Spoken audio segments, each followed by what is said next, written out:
합독하도록 하겠습니다. 시작. 심령이 가난한 자는 복이 있나니 천국이 그들의 것임이요. 아멘.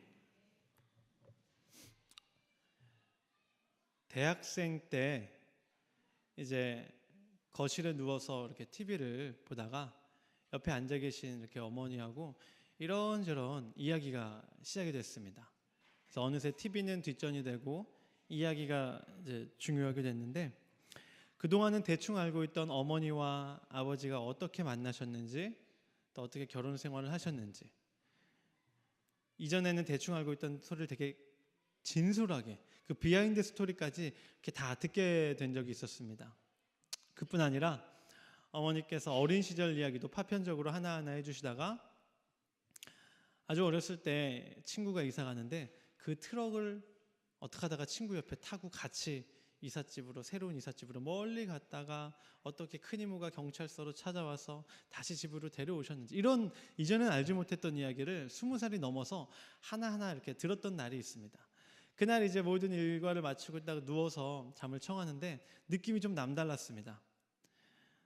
왜 우리는 늘 그렇지 않나요? 엄마는 처음부터 엄마였던 것 같고 아빠는 처음부터 내 아빠였던 것 같이 느껴졌는데, 어머니의 그 내가 알지 못했던, 내가 태어나기 전의 이야기를 하나하나 듣다 보니까 어머니가 좀 달라 보였습니다.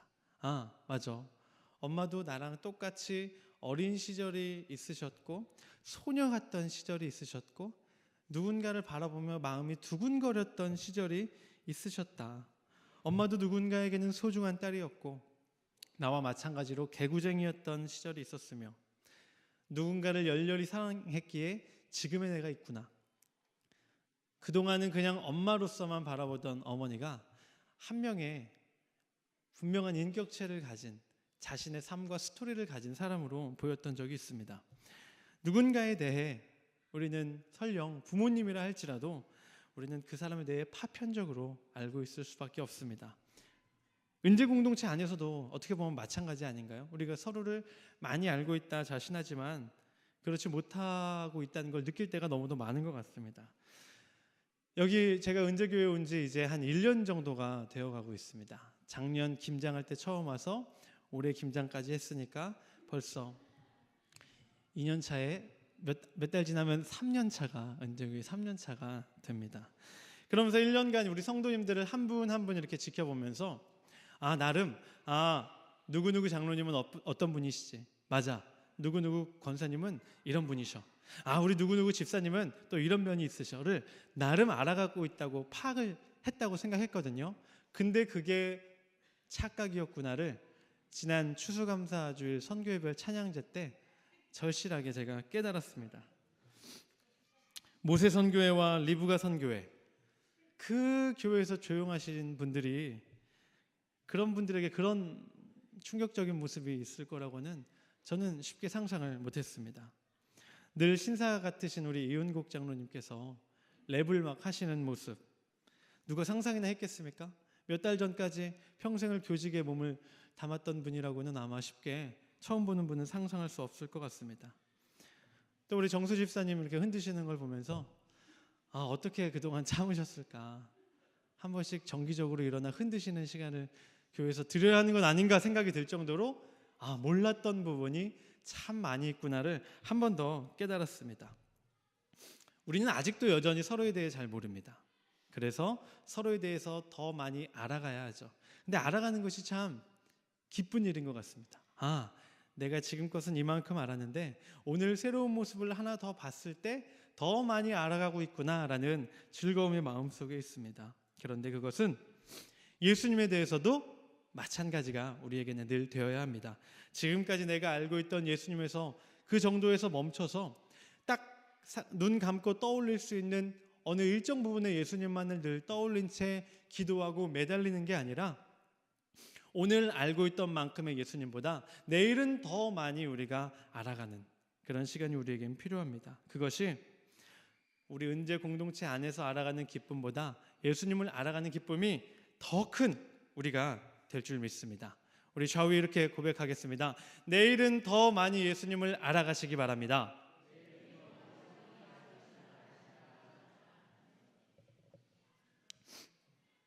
이야기꾼으로서의 예수님에 대해서 저희가 처음으로 나누었고, 바로 지난주는 친구로서의 예수님에 대해서 함께 말씀을 나누었습니다. 예수님은 우리의 친구로 오셨다. 근데 우리는 호감 가고 많은 사람들이 원하고 나랑 어느 정도 급이 맞는 사람과 친구를 하려는 그런 우리의 모습이 있지만, 예수님은 결코 그러지 않으셨다는 것이죠. 예수님께서는 많은 사람들이 친구로 삼지 않던 그 사람들마저도 친구로 삼으셨습니다.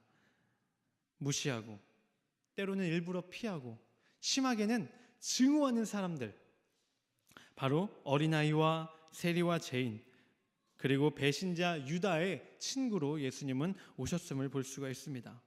예수님께서 그들을 친구로 삼으셨다라는 것을 우리가 온전히 깨달으면, 아무리 내가 죄인 됐다라고 내 스스로 생각할지라도 예수님은 바로 그러한 나를 위해 이 땅에 친구로 오셨구나라는 너무도 중요한 사실을 새삼스럽지만 다시 한번 깨달을 수 있습니다. 오늘은 친구 예수님의 모습 말고 또 다른 새로운 모습의 예수님에 대해서 우리가 함께 나누려고 합니다. 그것은 바로 혁명가로서의 예수님입니다. 고정관념이라는 조금 다른 말이지만 패러다임이라는 말이 있습니다. 한 시대를 지배하는 어떤 많은 사람들의 공통된 생각이나 인식, 모든 역사를 통틀어서 늘 적용되는 게 아니라 이 시대에는 그것이 맞는데 다른 시대에는 그게 바뀔 수도 있는 것, 그것이 바로 패러다임이라고 우리는 합니다. 그런데 바로 이 패러다임이 바뀌는 그 순간 새로운 무언가가 일어나고는 하죠. 대표적인 예로 고 스티브 잡스, 그 애플 회사의 아이폰 뭐 이런 거 만드는 회사의 그 CEO를 우리가 떠올릴 수 있습니다. 그는 새로운 제품, 아이폰이라는 그 새로운 제품의 프레젠테이션, 새 제품을 이렇게 알리는 자리에 보통의 패러다임은 어땠냐면, 많은 사람들이 앉아 있고 거기에 그 발표하는 사람이 정장 차림에 말끔하게 나와서 하나하나 설명하는 게 기존의 대표적인 예였습니다. 근데 그날 애플이라는 거대 그룹의 정말 CEO인데 어떻게 하고 나왔습니까? 다들 아시죠? 검은색 폴라티에 청바지를 입고 이렇게 나왔습니다. 친구에게 나오듯이 정말 편안한 차림으로 나온 거예요. 많은 사람들에게 충격이었습니다. 아니, 어떻게 정장으로 이렇게 다 빼입고 정말 하나하나 격식을 차려야 하는 자리에 어떻게 저렇게 나올 수 있을까? 아주 충격이었죠. 그러나 당시에는 충격이었지만 나중엔 이게 트렌드가 됐습니다. 그래서 패러다임을 완전히 바꿔서 비슷한 크기의 회사에서 새로운 제품을 내놓을 때 뭐 중국이나 어느 나라나 할 것 없이 그 스티브 잡스를 흉내내서 복장도 편안하게 하고 나오고 그 프레젠테이션 방식까지도 그대로 차용한 것을 볼 수가 있습니다. 스티브 잡스가 새로운 패러다임을 제시했다라고 할 수 있는 것처럼, 또 그게 하나의 혁명이었던 것처럼 또 다른 혁명을 제시한 분이 있는데 바로 예수님입니다. 예수님도 당시에 많은 사람들에게 인식되고 있던 그 패러다임을 수도 없이 바꾸셨던 분이 바로 예수님입니다. 첫 번째로는 예수님은 새로운 천국이 무엇인지에 대해서, 천국에 대해서 새로운 패러다임을 우리에게 보여주셨습니다. 전통적으로 유대인들은 이제 죽음 이후의 세계, 그리고 천국을 사람들이 바라는 어떤 유토피아, 낙원으로서 이렇게 생각을 해왔습니다. 죽음 이후로 생각했죠. 그런 생각은 오늘날까지도 여전히 이어져서 어떻습니까? 우리가 어린 시절 교회 학교에서 이제 천국 이렇게 하면 막 구름 위에 금색 성이 막 이렇게 가득해서 죽음 이후에 가는 곳이라고 이렇게 떠올리게 그렇게 자연스럽게 되어 있습니다. 물론 해석하는 사람들에 따라서 이 천국은 다르게 아직까지는 받아들여질 수 있지만, 많은 경우에는 죽음 이후에 다다르는 곳에서 딱 멈춰 있던 경우가 많습니다. 그런데 마태복음에서 예수님은 천국에 관해서 많은 또 비유와 말씀을 전해주시는 것을 볼 수 있습니다. 그 중에서 산상수훈으로 알고 있는 5장부터 7절에는 이렇게 말씀하시는 것을 볼 수 있습니다. 우리가 함께 읽었던 말씀입니다. 마태복음 5장 3절을 제가 한번 읽어보겠습니다. 심령이 가난한 자는 복이 있나니 천국이 그들의 것임이요. 아멘. 동일한 말씀을 누가복음 6장 20절에서는 이렇게 말씀하십니다. 가난한 자는 복이 있나니 하나님의 나라가 너희의 것이며. 천국과 하나님의 나라는 이제 동일한 개념으로 우리가 사용하니까 심령이 가난한 자가 천국에 갈 것이다. 그리고 가난한 자가 천국을 얻을 것이다 라고 예수님께서 말씀하시는 것을 볼 수 있습니다. 천국은 심령이 가난한 자 아니면 물질적으로 가난한 자가 복을 받을 수 있는 곳이라고 예수님은 말씀하시는 것입니다.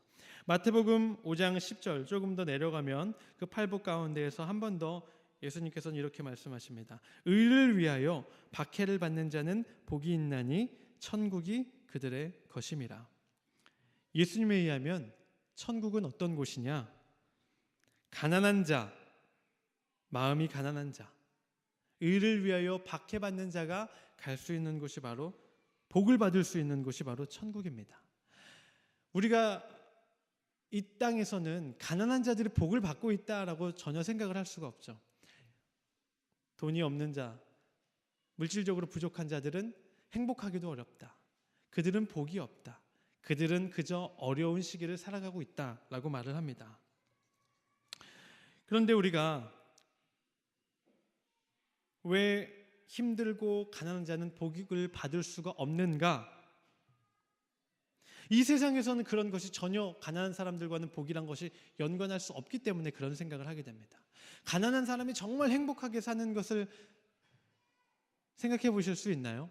정말 너무 찢어지게 가난한데 그에게 복이 있다라고 우리가 쉽게 말을 할 수가 있을까요? 그런 사람들보다는 예수님을 똑같이 믿더라도 사회적으로 성공하고 더 많은 것을 누리는 사람이 저 사람은 예수도 믿으면서 참 복도 많이 받았다라고 생각하는 게 보통의 우리의 생각입니다. 그러다 보니 천국, 복을 받는 곳을 이 땅에서 그들은 복을 받을 수 있다고 생각하지 않죠. 그들은 지금은 비록 힘드나 마음은 가난하고 물질적으로 가난하여 이 땅에서는 복을 누릴 수 없으나 적어도 믿음을 갖고 있으니까 죽음 이후에는 그래도 복을 받지 않을까라고 우리가 생각을 하는 것입니다. 그러나 예수님께서는 절대 천국을 너희가 죽음 이후에 지금은 가난하고 힘드나 죽음 이후에는 그래도 복을 받을 것이니 이 땅에서 소망과 위로를 가지라 하지 않으셨다는 겁니다. 예수님께서는 가난한 자가 복을 받는 곳, 가난한 자도 복을 얻을 수 있는 곳이 바로 천국이다 말씀하십니다. 여러 복음서에서 예수님께서 계속해서 말씀하시는 것이 무엇이냐면 천국이 임하였다라는 말씀을 하십니다. 너희가 천국에 갈 것이다가 아니라 천국이라는 곳, 그곳이 바로 너희에게 임하였다라고 예수님은 반복해서 말씀을 하시는 것을 볼 수 있습니다. 그 말이 무슨 말씀입니까? 하나님의 나라, 천국은 우리가 살고 있는 이 땅에서 이루어질 수 있다라고 예수님은 말씀하신 것입니다. 사람들의 상식에서 쉽게 생각될 수 없는 일, 가난한 자는 복을 받을 수 없어. 그러나 예수님께서 말씀하신 천국에 의하면 가난한 자도 충분히 복을 누릴 수 있다. 그 말을 조금 바꿔 생각하면 이 나라는 아닐지라도 작은 공동체 안에서 어렵고 힘든, 물질적으로는 부족할지라도 그 사람이 공동체 안에서 기쁨과 평안과 복을 누리고 있다면 그 공동체는 예수님께서 말씀하신 천국과 같은 공동체다라는 것입니다. 바로 우리 은재교회가 그런 공동체가 될 수 있는 줄 믿습니다. 물질적으로 정말 풍족하고 여유가 넘쳐서 세상 사람들이 부러워할 만한 삶을 살고 있기 때문에 행복한 것이 아니라 혹시 조금 부족한 사람이 있을지라도 예수님을 믿는 이들과 함께 모인 이 공동체 안에서 매일매일이 행복하다면 바로 우리 은재교회는 예수님께서 말씀하신 이 땅에 허락된 천국인 줄을 믿습니다. 두 번째로 예수님은 새로운 천국에 이어서 새로운 율법에 대해서 말씀을 주시는 것을 볼 수 있습니다. 율법은 이스라엘이 그저 노예 집단에서 벗어난 자들에서 넘어서서 한 나라를, 기초적인 나라를 이루기 위해서 하나님께서 모세를 통하여 내려 주신 것이 바로 율법입니다. 그런데 처음에는 하나님의 백성으로 우뚝 서기 위해 그 율법을 받았는데 시간이 흐르자 율법은 그 본래의 목적을 잃어가기 시작했습니다.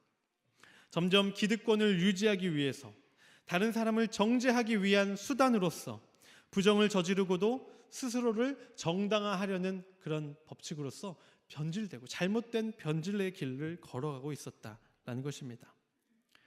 율법이 그저 인간이 정한 법에 그치지 않기 위해서는 이 법을 누가 누구에게 어떤 마음으로 주셨는지를 우리가 잘 기억해야 합니다.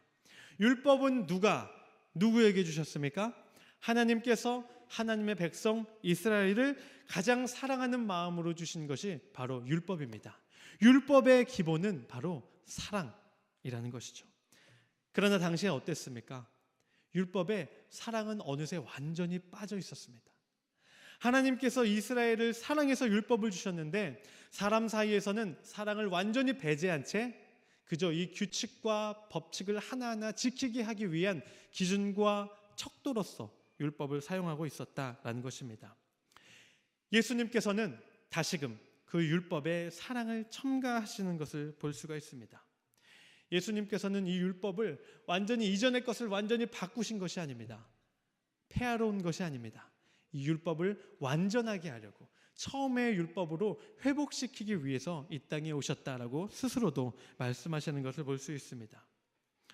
어느새 잃어버렸던 하나님의 그 사랑이 담겨지자 율법이 어떻게 변화됩니까? 살인하지 말라라는 율법은 노하지 말라. 눈에는 눈이었던 율법이 이제는 용서하라로 바뀌게 됩니다. 원수를 미워하라라는 율법은 내 원수까지도 사랑하라라는 율법으로 바뀌는 것을 볼 수가 있습니다. 율법은 그저 많은 사람들에게 그들을 엄격하게 다루기 위해서 지키게 하기 위한 것이 아닙니다. 하나님의 나라로의 하나님의 백성으로서 온전히 서기 위해 사랑을 그 안에 품은 채 하나님의 나라가 서기 위한 것이 바로 율법입니다. 우리에게 주신 그 모든 규칙 위에 사랑을 온전히 더하는 우리 은재교회가 되기를 원합니다.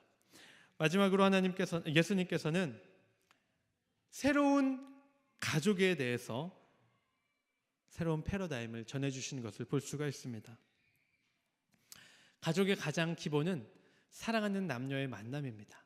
비록 그들은 피가 하나도 섞이지 않았을지라도 그 이후에 계속되는 가정, 자녀들은 피가 섞였다는 것을 굉장히 중요하게 생각을 하죠. 그래서 피가 같이 섞였냐 안 섞였느냐가 가족의 가장 중요한 기준이 되는 것을 볼 수 있습니다. 과거에도 그렇고 지금도 피가 섞였다는 것은 서로에게 굉장한 유대감을 줍니다. 그래서 우리가 혈연, 지연 이런 이야기도 참 많이 하는 것을 볼 수 있죠. 철책이 벌써 몇십 년째 남과 북을 가리고 있지만, 그래서 몇십 년째 얼굴을 단 한 번도 보지 못했지만 피가 섞인 나의 부모이고 나의 형제이고 나의 동생이라는 그 이유 때문에 변함없이 동일한 마음으로 멀리에 있는 이산가족을 그리는 사람들을 우리는 많이 알고 있습니다. 그가 그저 남이라고 생각하면 편하게 살 수 있습니다. 근데 그렇게 남이라고 생각할 수 있나요? 몇십 년을 못 봤을지라도 내 피가 섞인 가족이라는 그 생각 때문에 그 애틋한 마음을 우리는 버릴 수가 없는 것을 보게 되죠. 가족에게는 무조건적인 용서가 가능해집니다. 무조건적인 사랑도 가능해지고요. 무조건적인 품음도 가능해집니다. 가끔 TV 뉴스를 보면 자녀들이 정말 끔찍한 범죄를 저질렀습니다. 사람이 저지를 수 있는 범죄가 아니에요. 그러나 그의 부모는 어떻습니까? 그 자녀를 용서하고 싶은 마음이 드는 겁니다. 너무 잘못한 거고 세상 다 내 아이를 탓할지라도 부모인 나만큼은 그럴 수 없다. 내가 더 많은 손가락질을 받더라도 나는 그 자녀를 품겠다 하는 부모의 모습을 보게 됩니다. 옳은 것은 아니지만 부모의 마음으로 어느 정도 이해가, 공감이 갈 때가 있는 것이 사실입니다. 불가능해 보이는 그 사랑이 피가 섞일 경우에는 가능해지죠. 그러나 그것이 가족이라는 테두리를 딱 벗어나는 그 순간 불가능한 일이 됩니다. 가족일 때는 말도 안 되는 것이 가능했는데 가족이 아닐 때는 뻔히 할 수 있는 사랑을 전하는 것도 어려운 경우를 많이 보게 되죠. 그것이 당연한 걸까요? 당연히 그렇게 해서 되는 것이 맞을까요? 네, 예수님은 그것을 원하지 않으셨을지도 모르겠습니다. 예수님께서는 우리에게 가족에 있어서 새로운 패러다임을 제시해 주시는데, 한 부모에게서 난 피가 섞인 이들만이 가족이 아니다라고 예수님은 말씀해 주십니다. 마태복음 12장 50절에서 예수님은 이렇게 말씀하십니다. 누구든지 하늘에 계신 내 아버지의 뜻대로 하는 자가 내 형제요 자매요 어머니이니라 라고 말씀하시는 것을 볼 수 있습니다. 비록 피가 서로 섞이지 않았다 할지라도 하나님의 뜻을 기억하고 함께 품고 그 뜻을 함께 실천하고 행하는 자가 있다면 예수님의 말씀에 의하면 그 사람은 서로 함께 가족이 될 수 있다라는 것입니다. 그렇게 우리의 가족이 확장되면 기존에는 피가 섞인 이들에게만 가능했던 용서와 사랑과 한없는 품음이 피가 섞이지 않은 다른 사람에게도 가능해질 수 있다라는 것이죠.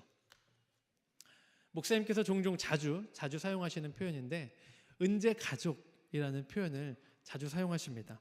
우리가 왜 은재 공동체에서 멈추지 않고 은재 가족이라고 불릴 수 있는 이유가 무엇입니까? 우리의 피가 다 섞였기 때문이 아닙니다.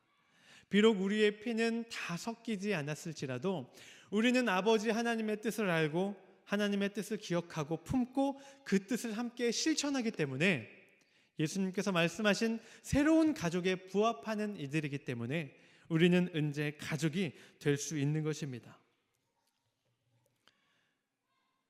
우리의 육체적인 피는 섞이지 않았지만 예수 그리스도 그 보혈의 피가 우리 안에는 함께 흐르고 있기에 우리는 가족이라고 불리기에 부족함이 없는 공동체인 줄을 믿습니다. 예수님은 하나님의 아들이시며 동시에 우리의 구원자이십니다. 동시에 예수님은 아주 어려운 이야기도 재미있게 하실 수 있는 이야기꾼이셨고요. 많은 사람의 친구이되 제한된 사람의 친구가 아니라 우리가 쉽게 다가갈 수 없는 사람들의 친구로 오신 분이 바로 예수님이셨습니다. 예수님은 그저 평탄하게 닦아놓은 길을 걸어가신 분이 아니라 기존에 깨어져야 하는 그 패러다임들을 완전히 부수고 새로운 천국, 새로운 율법, 그리고 새로운 가족이라는 새로운 패러다임을 우리에게 전해주신 분입니다. 이 시간들을 통해 조금 더 예수님의 새로운 모습들을 우리 알아가시는 우리 성도님들이 되시기를 바랍니다. 또 앞으로도 말씀 가운데 예수님은 다양한 방법으로 자신의 얼굴을 우리에게 비추실 것입니다. 그때마다 새롭게 알아가는 예수님의 모습에 세상이 줄 수 없는 기쁨이 가득한 우리 은재교회 성도님들 되시기를 바랍니다. 기도하겠습니다. 아버지 하나님, 오늘 우리에게 찾아와 주심을 감사드립니다. 어제 찾아오셨던 모습이 아닌 오늘 말씀 가운데 새롭게 찾아오시는 예수님을 오늘도 기쁨으로 맞이하고